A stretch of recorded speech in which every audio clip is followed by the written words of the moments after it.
Lovers Timnas Indonesia berada dalam kondisi siap tempur menghadapi Bahrain dan Tiongkok pada babak ketiga kualifikasi Piala Dunia 2026 zona Asia.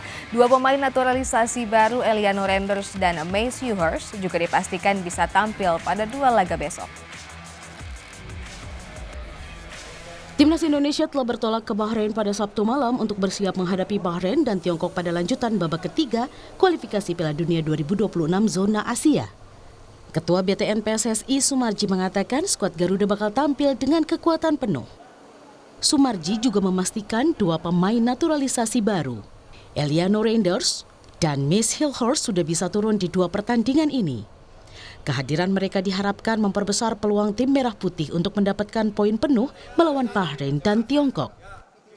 Sudah. Eliano dan Mes sudah terdaftar di skuad yang ada di kita. Dari 50 pemain yang kita daftarin, namanya dia sudah ada. Sudah. Pak Ketum datang memberikan motivasi kepada kita semuanya, ya, baik para pemain termasuk berbicara khusus kepada Coach Sintayong yang pada intinya pertandingan lawan Bahrain dan lawan Cina itu harus bisa mendapatkan poin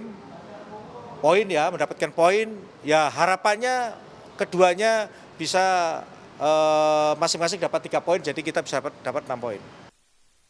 Setelah menjalani dua laga tandang, selanjutnya Indonesia akan kembali bermain di kandang dengan menjamu Jepang dan Arab Saudi 15 dan 19 November 2024. Rinintani Kenbon dan Wicaksono, Kompas TV, Jakarta.